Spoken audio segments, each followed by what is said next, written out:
Welcome to Pieces of Choice, the podcast where we explore how conscious awareness can help us cultivate inner peace and transform our lives. I'm Natasha Wallace, and in each episode, we'll hear from guests about their personal journeys, the challenges they've faced, and how they found peace. We will also hear from individuals who are helping to make society a more peaceful place. Today, I'm joined by Jacqui Lloyd. Jacqui's a senior global HR leader focused on inspiring, enabling, and empowering others. She is also a multi award winning LGBTQ speaker and passionate advocate for DE&I. Hi, Jacqui. Hi, Natasha. Great to see you. Lovely to have you here this morning.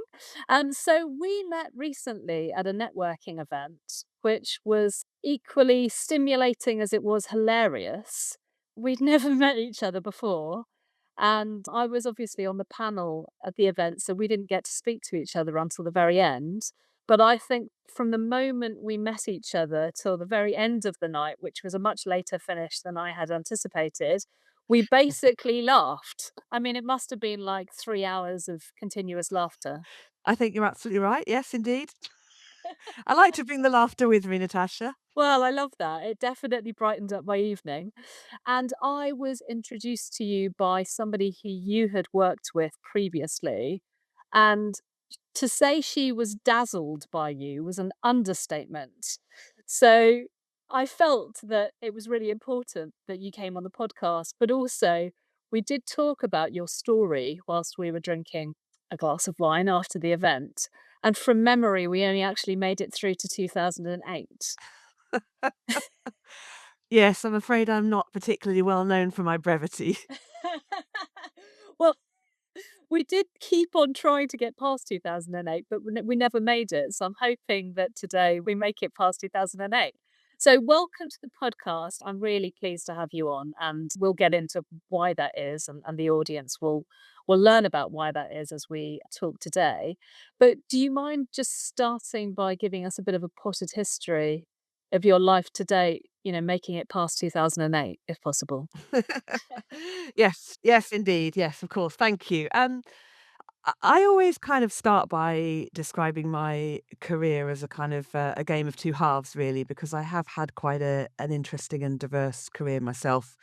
If I start right at the very beginning, which is something I always share with audiences, I think it's kind of an important part of my story. I didn't do particularly well at school, and I was given the opportunity to speak to a careers advisor, and I think it's fair to say that the careers advice was fairly limited at the time. And I was taken to one side and said, "Well, I think you've got two choices now. It's either hair or care." And I really wasn't particularly interested in hair and beauty. I'd done quite a lot of childminding and babysitting and so forth. I was very good with children and babies, and I kind of figured it would have to be childcare. So I initially trained as a nursery nurse, and I gained my NNEB. And I started out working with children and young people, particularly working with children, young people with learning disabilities and learning difficulties. I did that for a number of years, and I absolutely loved that time in my life. I also met my wife at that time, so that's another reason why it's a particularly important part of my story. When I left that role, I moved into a regulatory role, and I became a daycare regulation officer for social services.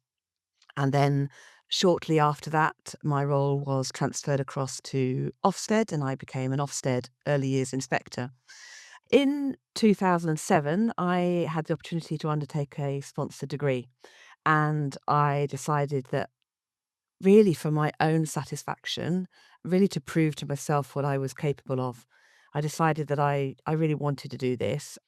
And I always had this kind of feeling and sense that my time at school had been impacted by the fact that I was educated during Section 28, which for anybody that's not familiar with that piece of legislation, it was introduced in 1988, and it prevented schools and local authorities from, and I use inverted commas here, but promoting homosexuality. It essentially meant that I went through my entire education system without ever having any reference to any identity other than being heterosexual. And that for me was pretty confusing. There were no role models around for me to see or identify with. I couldn't really understand who I was at that time, and I was definitely trying to figure out my own identity, which I think took up a lot of my time, a lot of my thinking, a lot of my energy. So when this opportunity to reignite my interest and passion for learning sort of presented itself, I thought, yeah, I'm going to take this chance. So I did my research and I decided that I really wanted to undertake my training and my degree qualification at the University of Sheffield. So I contacted the university to apply for a place. The only sticking point was that they didn't offer a undergraduate degree, they only offered a postgraduate degree. By this point, I think I had sort of learned enough about myself to understand that I'm quite fearless at times, and I decided that if you don't ask, you don't get.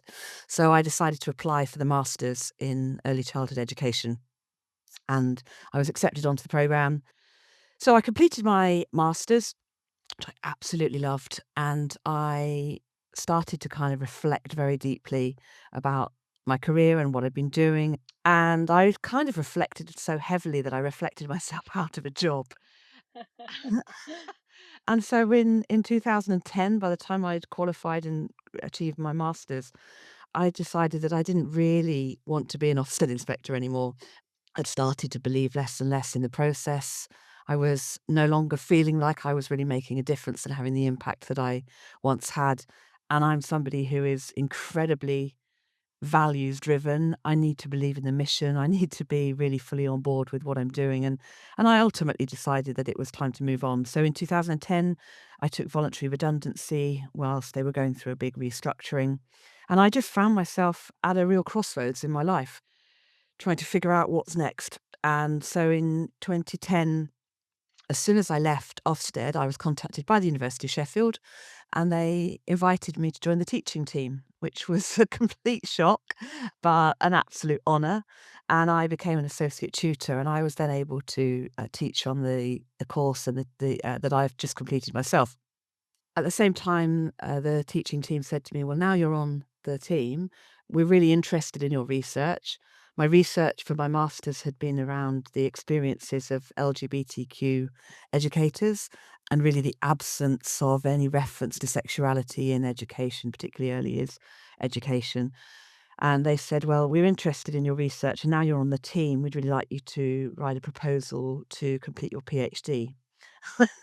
And this, you can imagine, came as a complete shock, having been told at that early stage that I was kind of only good for hair or care, to now have people believing in me and saying, "Actually, we really think that you could take this to the next level," was fantastic and very empowering for me. So I wrote a proposal and I was awarded a scholarship to start my PhD. I should probably announce at this point that I am not Dr. Lloyd. I haven't completed my PhD, but I did embark on that journey. And at the same time, I needed a part-time job. A friend of mine had a small recruitment company and she offered me a role in her business. And I genuinely really signed up just to kind of carry out some office admin and some fairly sort of menial tasks. But being as what I thought then was nosy, and I've now learned to reframe as naturally curious, I I just started to ask lots of questions. I started to want to understand why things were done the way they were done, what the acronyms meant, why processes were followed in a certain way. And before I knew it, I was kind of operating as a recruitment consultant for this company. And whilst it was a very small local business, they were providing the recruitment processing or resource processing, outsourcing function for Amazon. And so, whilst Amazon were going through massive growth, we were supporting them in their hiring efforts. And it was at this time that I actually met the head of talent acquisition. And we got connected and we started to talk a little bit about my experience and my research, my interest in diversity, equity, and inclusion. And she became really a really pivotal person in my kind of story, because a short while after that, she was speaking to me and I felt very stuck at this moment and was trying to figure out what was next. I had this sense that academia wasn't calling, but I wasn't sure what it was I wanted to go and do. She invited me to an event at Microsoft because she had moved from Amazon to Microsoft and was heading up their talent acquisition team. She invited me to a networking event. And this is really important because I met you at a networking event And I'm sure you'd be quite surprised to learn that this event that I was invited to in 2012, I nearly didn't go to because I was too scared to turn up. Well, I was so lacking in confidence. I was so crippled with imposter syndrome. I was struggling to understand how I would fit in and whether or not I would be able to speak to what I considered to be all these very competent, confident, successful women at this event. And I nearly didn't go because I was genuinely too scared. And thankfully for me, my wife came home from work and walked in and said, "Why are you still here? You're meant to be in London, or at least on your way." And I think I had put myself, Natasha, into just a box of what I assumed I was capable of and who I thought I was. And my own self-limiting beliefs had really got the better of me. Thankfully, Jerry gave me a pep talk.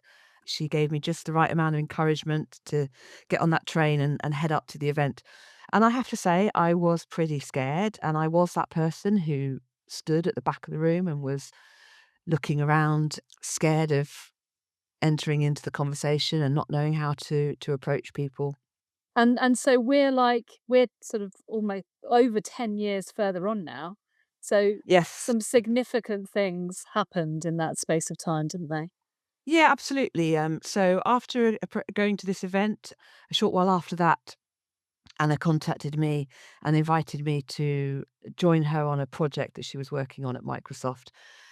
And that really was quite a life-changing moment. It was a small short-term contract that she offered me. I was meant to be there for 2 months initially, and I joined Microsoft in 2013. And honestly, I believed that I would be in and out in 2 months because I didn't think that that was gonna be my place and that I would really have anything to add to an organization like that. But I very quickly kind of changed my sort of mindset, and rather than thinking about what I wasn't capable of, I decided that I was gonna be the person that would have a go. And every time anyone said, "Jacqui, have you ever done X, Y, and Z? Have you ever done ABC?" I would always answer honestly and say, "No, I haven't." But I would always follow that up with, "But I'll have a go." And it kind of became my mantra to have a go. And I figured out if I could speak to the right people, do my homework, learn from others, ask for help when needed, I could pretty much kind of learn as many new things as possible. I did that. One example was that after a short while in that team, I was then hired into the early careers team, and I was asked to head up the apprenticeship program, which at that time wasn't yet in existence. It was in very much in its kind of planning stages. But I was basically told in April, we don't know where we're going to get these apprentices from. We don't know what they're going to study. We don't know who our training provider will be. We don't know what the roles that look like. But by the way, they start in September. And so I very quickly had to, get to grips with apprenticeships and sort of throw myself into that. And then I guess just bringing it up to speed, in 2017, I was approached by Citibank to head up their apprenticeship programs, and so I went and joined Citi, working at Canary Wharf, where I spent the last 7 years running various programs, apprenticeships, but also other hiring programs that have been focused on diversity, equity, and inclusion, increasing social mobility, increasing the representation of underrepresented minorities and groups within the organization, and ultimately kind of supporting and empowering lots of other people on their kind of career journeys. Well, fantastic. I mean, there's so many things that I could ask you questions about there, but one of them that really does stand out to me is the importance of pushing yourself out of your comfort zone. But it sounds as though you've lived outside of your comfort zone for quite a lot of your life. Yeah, I think I have, and I think that's happened in kind of different ways. I think to an extent, circumstance early on in my career meant I lived outside of my comfort zone when I was very closeted and I was hiding who I was and I was spending a great deal of time kind of editing myself and what I was saying, not feeling like I belonged, not feeling like I had a place.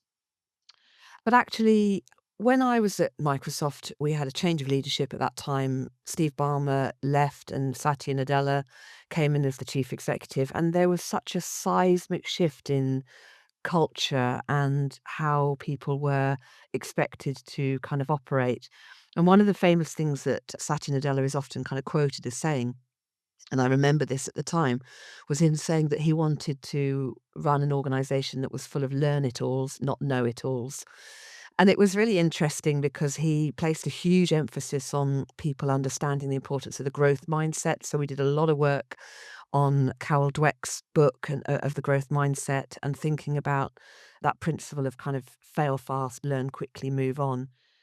But actually, when I started to really push myself out of my comfort zone, that's when I discovered that I was A, learning the most and growing the most, but also B, doing my best work. So one of my mantras for life now really is to get comfortable being uncomfortable. I very often, during sort of onboarding or induction sort of processes and programs with new cohorts, I will often sort of show a slide of somebody in a very convoluted yoga position, saying to them, I want you to kind of do this, and I'm not expecting you to take up yoga. I just want you to get comfortable being uncomfortable and being able to kind of stretch yourself in different ways, I think is really important.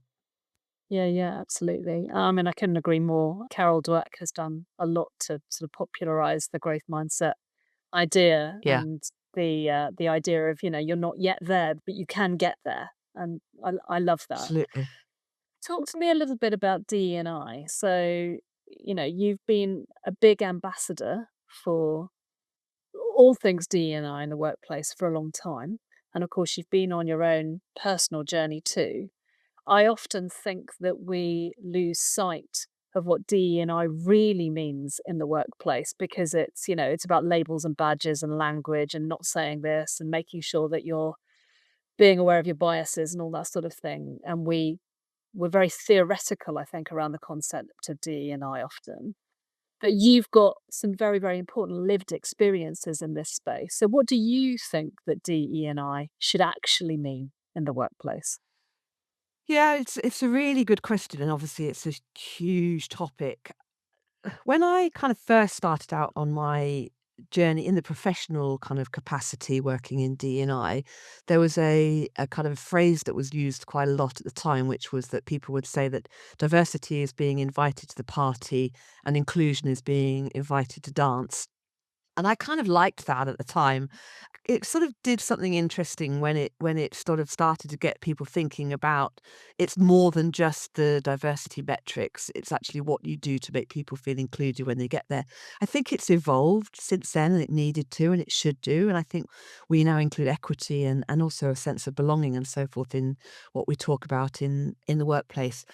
But I think that all too often, as you said, I think it had started to become very performative in organizations. And I think that the most important thing is that it really has to be an operational strategy. It needs to be embedded into every single aspect of how an organization operates. And I think all too often, D&I was very much focused on perhaps just hiring, and that for me was really problematic when you started to think about kind of representation and trying to increase certain demographics within your organization. And I always kind of, in my mind, think of this kind of revolving door, because you can hire as many diverse individuals as you like into an organization, but if they don't feel like they belong and that they're included when they get there, then they're just going to get straight back on that door and be straight out of the organization. And for me, what prompted me to kind of become more sort of vocal and visible and really work in this space was that, again, this research was quite some time ago, but at early time at Microsoft, I was working with early career talent, and there was a research study released at the time that suggested that 62% of millennials would go back into the closet when they join their first organization. So irrespective of having been out at university and having kind of lived their full, true, authentic self, their lives in that way, they were forcing themselves back into the closet for fear of their careers being impacted and their progress being hindered and so forth. And this was a real kind of wake up call for me, because I thought back to the start of my own journey and I thought about how scared I was and how many years I spent hiding who I was. And it's only afterwards that I'm able to look back and realize the impact that that had on me and the impact it had on my well-being and on my career ultimately. If you think for one moment what it feels like to have to second guess yourself and sometimes others and edit what you're saying and think about the pronouns you're using. We used to joke about the kind of Monday morning pronoun. You'd come into work and people would switch the pronoun of the person that they'd spent the weekend with because it was, easier and safer to not let slip that they were in a same-sex relationship, for example. All of that takes up huge, huge cognitive capability. So if I'm spending all of that energy and all of that cognitive kind of capacity thinking through what I say, trying to guess and make sure I don't misstep and focusing on how I'm being perceived and what the environment feels like, that's all energy which is being taken away from me being able to just be really good at what I do. So at that time, I decided it was really important for me to step up. I became very involved in our employee resource group. I became a real champion for kind of diversity, equity, and inclusion. And I made a point during induction, so I would welcome in the region of 150 to 180 graduates, apprentices, and interns into Microsoft each year. And I made a point of always being really open right at the very start, just in a natural way, but referencing my wife and my family, and talking about the Pride Network and how involved I was with it and just generally being kind of open about my sexuality and my identity. We very quickly saw an uptick in early career talent joining our networks. And I didn't just reference Pride, by the way, I was also referencing our networks focused on women in the workplace, in Black talent, in the people with disabilities and neurodiversity, and all of the good stuff that was going on. But by talking about this stuff, you send a very clear signal to people that this stuff matters. Mm. And actually, it really matters to that age group and that demographic as well. There's and I'm sure we'll kind of get on to what's happening at the moment with the sort of rollback of DE&I and how organizations are kind of changing their tactic. But I think one thing I would say is that this really still matters to Gen Z, for example.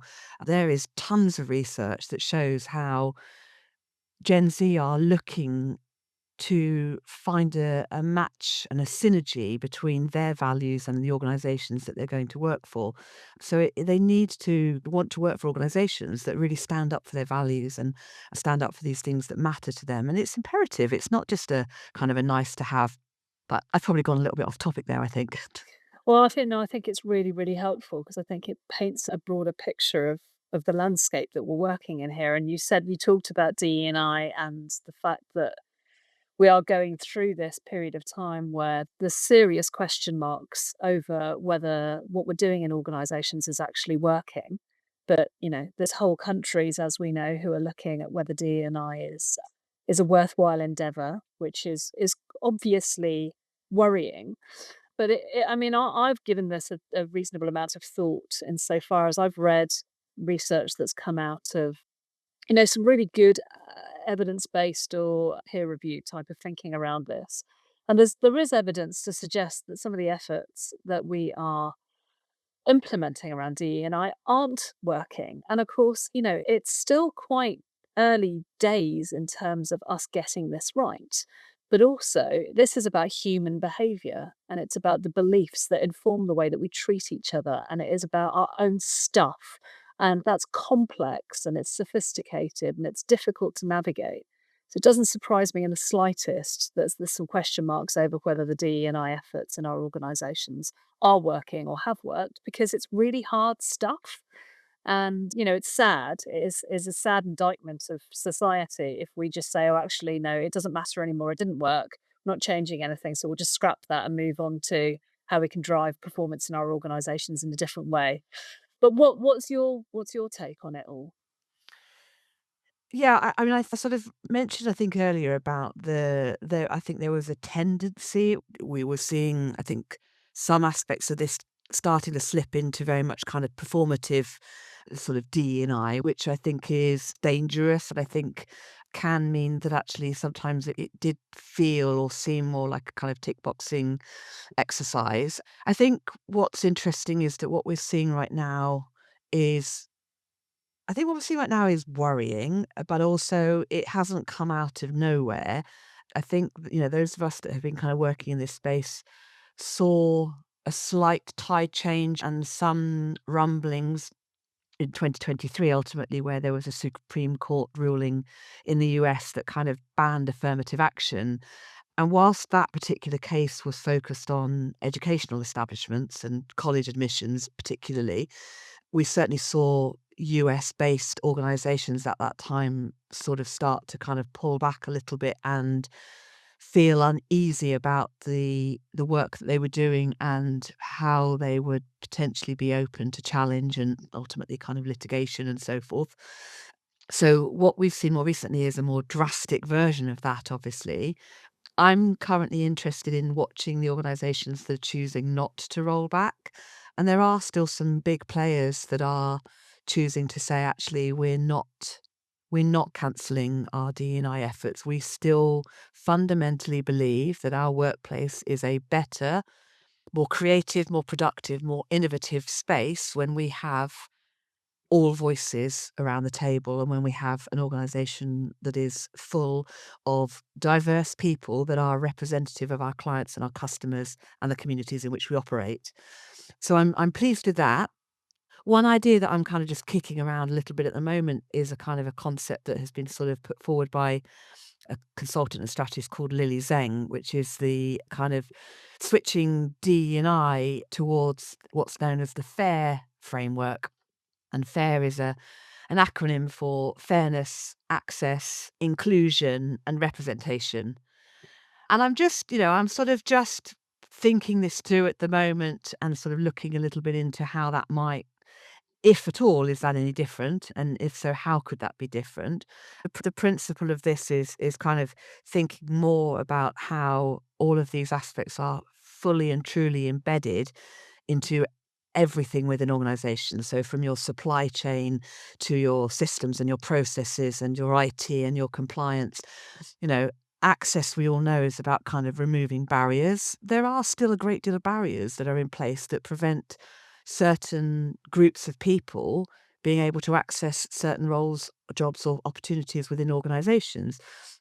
Fairness should matter to everybody, in my opinion, irrespective of how you identify or which minorities you may or may not be part of, which communities you sort of are aligned with.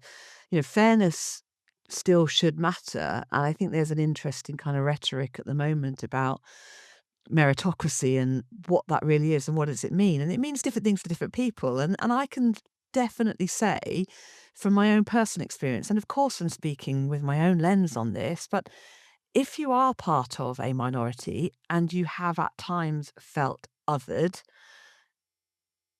it feels very easy for people just to throw meritocracy away and suggest that actually everything is fair and equal and it always has been and it always will be, and you just simply get to where you get to because you're good at what you do. And I just don't believe it's as simple as that. This is a very complex kind of topic. I think that we've got a long way to go on this current journey that we're on, but I still don't believe that this is the end of D&I. I think it needs to be reimagined, and I don't think that's a bad thing either. I think we will see organizations that have successfully embedded this within their DNA, I think will continue to move forward with purpose in this space. And I think I'm worried that those organizations that have recently rolled back or done a U-turn on this, I'm worried that it shows they were never truly invested in this in the first place. I also think they need to consider very carefully the impact this has on their current employees, let alone future talent that they might be looking to bring in. Because if I think about my position, if I was working for an organization that a few months ago was saying to the world, this really matters to us. We are really committed to D&I. We will make sure that we continue to embed this in our organization. At the most senior level, we are bought into this. If you then tell me a few weeks later, actually, we've changed our mind and this no longer matters, and actually, we're not doing that, we're going to call it something different, and we've decided that we're going to go in a different direction now, you've kind of broken a psychological contract with me. And the trust is damaged irreparably, I think, Because how can I believe that anything that you say really matters or that you're going to follow through in those promises that you've made on any other topic if you're so quick to kind of sway and bend in this way? Yeah, absolutely. I think that's a really valid point. And I guess this brings us to the reason why any of this matters in the first place. And of course, you're on a podcast which is all about peace. And the reason that I particularly wanted to talk to you is because whether you are part of a minority trying to find your way through and you've had experiences of being able to be your absolute true self and authentic self, but of course have had experiences where you didn't feel that that was the case. And of course, you said that that brings a cognitive load that drains you of your energy. And we do know that being able to be your authentic self is the best thing for your well-being. So when you are part of a group that is underrepresented, that can become difficult. But the flip side of that is when you are able to step into your full authenticity and really be yourself, then surely that must bring some level of peace that is hugely empowering and liberating. So, tell me, Absolutely. yeah, tell me a little bit about your take on that. I don't think it's even possible to stress how profoundly impacted I have been by leaning into my authentic self and being able to just be me. And that's also been learning about who I am along the way. And I've done, as I said, an awful lot. I think there's parts of me, of course, that are the same. I'd like to think that I've kind of authentically been me in many aspects of my life, and there's lots that's kind of carried through. But professional me has changed so dramatically over this past kind of 12 years or so because I've kind of done the work and I've reflected and I've learnt and I've grown and I've pushed myself in different directions and I've made it feel awkward and uncomfortable.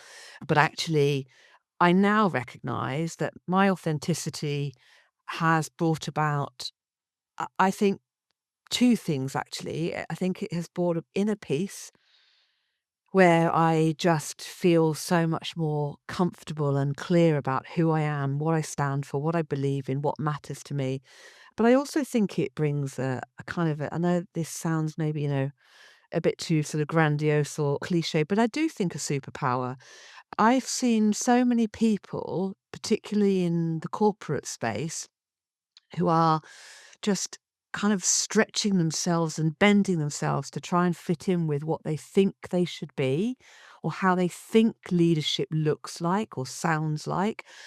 And actually, they are fraught with insecurity, they are fraught with frustration, they are angry and stressed and facing burnout and not enjoying their time in the workplace. And I feel like I have genuinely released myself from all of that stuff by just getting to a point where I'm really clear about who I am, what I believe in, what I stand for, what matters to me, and what I want to be for other people as well. And yeah, that absolutely has brought me some peace, Natasha, for sure. It really has. Fantastic. And for anybody else that's listening to this who is not there yet, they haven't been able to find that peace, or they don't feel as though they can really be their authentic self, what advice would you give to them? I think that you kind of need to sort of find your tribe, as it were, find a community, and by community, I think that can be so many different things to different people. If you work in a large organization, you may be lucky enough to have employee resource groups that you could align yourself with and be part of. If you're in a smaller organization, perhaps there are external networks, such as the one that we met at, where you can go and spend time with other people who you are inspired by and who will support you and empower you. I think that it's important to surround yourself with excellence. I know that there's that piece, isn't there, around kind of you being the sum of the people that you spend the most time with and so forth. So I think being thoughtful about who you spend your time with. Are you spending time with people that lift you up, that support you, that encourage you and empower you? Or are you spending your time with people who make you feel less than and smaller and insignificant and othered in some way, you know, that's not where you want to be kind of spending your time. If you're lucky enough to be able to find somebody who can be a mentor to you, brilliant, that's great. Some people will, if they're able to and they have, resources and access to find coaches and people like you and I that can help them with some of these things. But I do think finding your people is really, really important. And also I guess, I know this is kind of flippant and not everybody has the luxury of being able to choose exactly what they do for work and how they spend their time and so forth. But I do think, we spend an awful lot of time at work. A lot of our waking hours are spent in the workplace and trying to find a role that kind of for me, I talk about kind of nourishment. I want to feel nourished and energized by the work that I do. I want to feel that it's doing me good and giving me kind of, what I need to feel fulfilled and satisfied. But I want to feel energized, but I want to feel excited and positive about the work that I'm doing. So I think that's another kind of important part around kind of finding that sort of peace. Yeah, fantastic. Thanks, Jackie. And a final question that I want to ask you is a bit about acceptance. So you said that the head of talent acquisition at Amazon, it sounded like she accepted you, Yep. and that was a transitional, transformative point in your life where things started to change. What do you think comes first? Do you think it's acceptance from others that comes first, or do you think it's acceptance of self? Oh, wow. I think I can answer that in both ways, really. I'm not sure it's as simple and as binary as that, because absolutely it was right to kind of get that acceptance. I would argue that I found that acceptance slightly before that, actually at university, because I think even then I started that degree with an element of fear, and I was still kind of hiding quite a lot about myself. And actually, I think I was given acceptance there at Sheffield. I think there were professors and doctors and tutors who spotted something in me, but also knew that they needed to give me the signals that it was okay for me to be me. So, for example, encouraging me in my research that was very heavily focused on DE&I and LGBTQ inclusion and awareness. That was a real green light moment for me where I thought, okay, I can do this. This is valid. This is important. This is welcomed by people. So that acceptance is important, but actually my own acceptance of me and who I am was a longer journey. That played out over a much longer period of time, and some of that came with the acceptance that I had received from my friends and my family, despite all my worst fears, and they were big fears. I think I properly catastrophized the whole scenario, and I'd worked through every worst case scenario of what was going to happen when I finally came out to people. I had kind of prepared myself for the absolute worst. But actually, me coming out was met with warmth and affection and support and love and kindness from everybody in my life at different times. And throughout my kind of journey, that's actually has been my experience. It doesn't mean I haven't seen and experienced homophobia and discriminatory practice and prejudice. I have firsthand experienced that, but within my friends and family, it's been, wholeheartedly kind of positive. So I feel like my acceptance of me and then the acceptance from others was kind of almost running parallel until it kind of all finally converged to a point where I just felt able to step into me for the first time, I think. Yeah, fantastic. And actually, I think for anybody who doesn't feel as though they're getting that acceptance from the people around them, and this doesn't necessarily mean about being validated, this is about being accepted. If you don't feel as though you are surrounded by people who do accept you, I think often we can internalize that and think that it's us and think that it's because we're not worthy of love or compassion or fairness or respect. But I would argue that often or most of the time it's not that. You're with the wrong people. Yeah, absolutely agree, 100%. I can remember standing in front of groups before and it sounds flippant, but something that I used to kind of say to myself internally was, I think about the people around me and I used to say, "Those that matter won't mind, and those that mind, they don't matter." Yeah, I love it. I love it. Thank you, Jacqui. It's a lovely point to end on. So, thank you so much for joining me today on the podcast. I mean, there's an endless amount of things we could have covered, but where do people go if they want to find out more about you and what you do? Yeah, absolutely. I mean, people can find me and connect with me on LinkedIn. I'm pretty active on there, but also I'd love people to take a look at my website, the empowermentacademy.co.uk. Fantastic. Thank you so much. And thank you to the audience for listening to Pieces of Choice. For any information on anything we've discussed, head to the show notes. It would be great if you could rate and leave a review for the podcast because it just spreads this knowledge, wisdom, peace to a further group of people. I think that's a really important thing to do. And so don't forget to subscribe to the podcast so you don't miss out on any future episodes.